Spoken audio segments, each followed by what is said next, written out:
Welcome back to Red Hood and the Outlaws from the New 52 right here at Comicstorian. We take your favorite comic books, break them down into narrated formats, and bring them to you on a daily basis, allowing you to enjoy a 10 to 20 minute video every day about your favorite comic book superheroes. Today we're looking at The Red Hood Volume 3. Now, as a quick recap, currently within this time frame within the New 52, Batman is battling against the Joker in the Death of the Family event. Now, of course, all the Batman books had tie-in issues that explained quite a few interesting factoids. Now, today we're going to cover the origins of Red Hood as they were told during this event. Since we've already covered portions of this before on the channel, and it's kind of short, we're also going to tell you what Roy and Starfire were doing during this event, because Red Hood is battling the Joker with Batman. The rest of the Outlaws weren't there. So, let's get into the video. We're going to start with what's known as Issue 0, explaining a little bit more of how the Joker is linked to Red Hood. Everyone comes from humble beginnings. Jason Todd is no different. The day he was born, his mother was screaming for him to get out while his father, well, he was busy trying to hit on the receptionist at the front desk. Then there was the time he died, but we'll get back to that later. First, we're going to go back to how Jason Todd's parents met. His mother, Catherine, used to go off campus to get lunch each day, and one of those days, she met a loser. She met Willis Todd. The two locked eyes, and they couldn't keep their hands off of each other. Now, Willis had a hard life growing up, so in his defense, he didn't really have a chance. He would brag about how he was drinking and got into a car accident and escaped before the cops could get him. That was the big one for him. After some time, baby Jason was born, and this is when things got better, right? No. But he couldn't really complain. Aside from being a child and not knowing any better, he did at least have a lot of basics covered. At a young age, it fell to Jason to take care of the house since Willis was always working. Jason would take care of his mother while she went through depression, did Lord knows how many drugs, and she'd often check out for days at a time. As Jason got older, Willis taught him the tricks of the trade, how to make money on the corner while hiding in plain sight. Willis might have been a little proud, but who's to say? Then one night, Willis was shot in the back. Good thing he was spineless, right? Lo and behold, things got worse when he was arrested. It fell onto Jason to protect the home. Mostly, it was keeping a lot of his mother's dealers away and managing to protect his mother from them. However, there was one person that she couldn't be protected from, herself. By the time Jason had found her, she was already gone. And after that, Jason took to the streets taking what he could. He never hurt anyone, physically, but the same couldn't be said for him. One of the nights when he woke up, he was in the hospital under the care of Dr. Leslie Tompkins. Nice lady, wouldn't shut up about second chances. So how did Jason repay her? Well, he stole prescription drugs from her. He'd almost gotten away with it, but that's when, well, he appeared. The man dressed as a bat. Batman was ready to take in Jason, but Dr. Tompkins begged him to give him a chance. Still to this day, Jason has no clue what Dr. Tompkins saw in him. After being convinced to give him a second chance, Batman did take in the young lad. And after some time, they had built up a trust, and Batman began to train him to become the second kid to wear the Robin costume. It was a pretty sweet gig, take down the bad guys and do some good in the world. But then things began to spiral. Jason would hit the bad guys over and over, harder and harder. Batman saw this and decided that he needed to be benched for a bit, let him cool off, and that was the mistake. One night, Batman went on patrol and Jason manned the Bat computer when he saw an image of someone, his mother. She was alive. Without saying a word, Jason set off to find Catherine in the Middle East of all places. Using every trick that he had learned as Robin, it didn't take long to track her down, and everything was fine until it wasn't.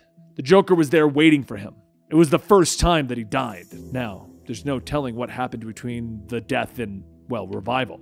All Jason knew is that there was something called the Lazarus Pit. But now onto the man that created the Red Hood, the Joker.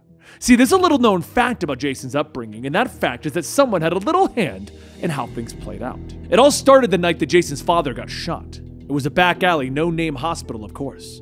But watching from afar, the Joker decided something. He was gonna make that kid a star. So after a little bit of planting and preparation, Willis was arrested for some bogus crime, but Lord knows he needed to be put away anyway. That's when the Joker just needed to play off Catherine's weakness.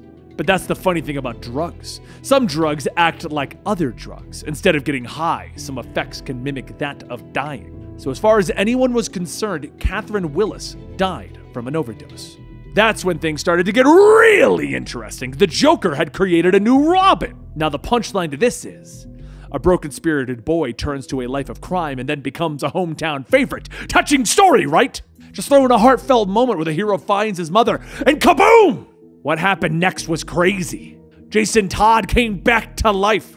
The kicker is that Jason decided to take on the Joker's maiden name, the Red Hood, completely with bringing a .44 caliber pain to everyone, including Batman. Guess now it's time to sit back and enjoy the show. Now that concludes what the Joker was hinting at in our previous story. It is an origin story of Red Hood as it was told in a New 52. It's been slightly retconned since then, and a lot of the fans aren't fans of what the Joker did to the Red Hood. It doesn't make a lot of sense for the Joker to have created the Red Hood. Personally, I don't think it matters too much, but a lot of people are against it. Now this story was told during the New 52 by the Joker when he was fighting against the Red Hood. It was a filler issue. And we're going to get back to the Red Hood versus the Joker storyline next week. But I thought you guys might be interested to know what Arsenal and Starfire were doing during this period. So since it's also a short issue, we're going to cover that right now. Now, with the disappearance of Jason, Arsenal and Starfire set out to Gotham City for answers as to where Jason could have gone. But as they arrive, they find themselves in the middle of a battle with a swarm of homeless men infected by the Joker toxin, as well as fighting alongside the Teen Titans of the New 52. Starfire asks why they do not simply incinerate these creatures, and Kid Flash says because he just witnessed them transform only a few moments ago. What if the Joker hasn't set in yet? Maybe there's a way to save them. Arsenal punches one of the men, stating that he's with Kid Flash on this. Until they know for sure, they must do everything that they can to try and save them. As for starters, Speedy here is going to corral all these people so that they can contain them safely. Kid Flash asks where Wonder Girl is, and Arsenal asks, Wonder Girl what?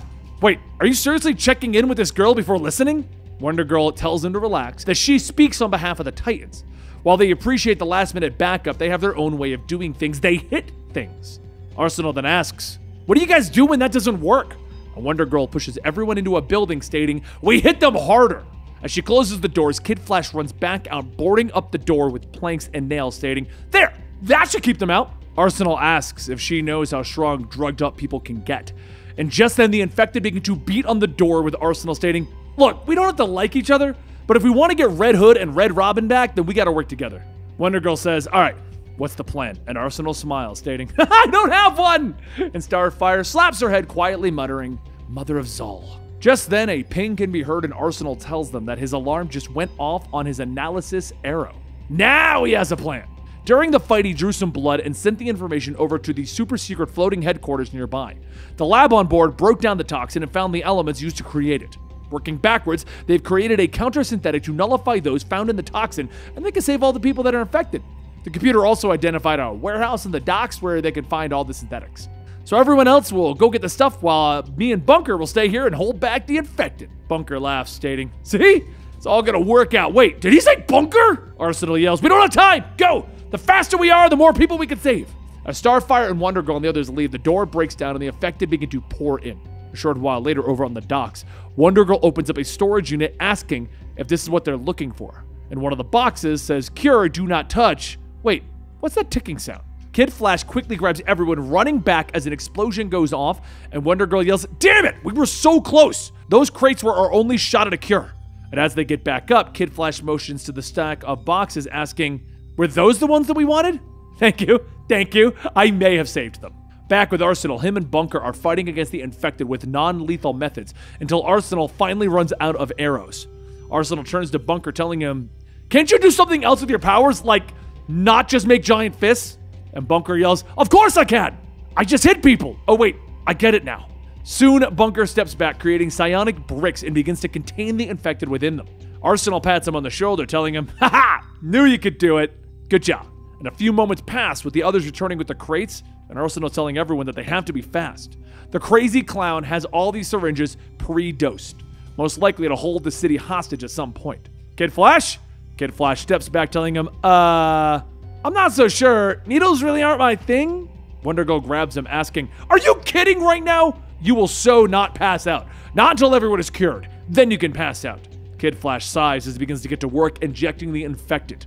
And Arsenal tells Wonder Girl that he likes her style. She folds her arms, telling him that he can't imagine how little that means to her, but thank you. Shortly after, the people inside the containment area begin to revert back, and Arsenal thinks to himself that everything turned out okay. Maybe he could try to help these kids out sometime. Make sure they don't turn out like him down the road.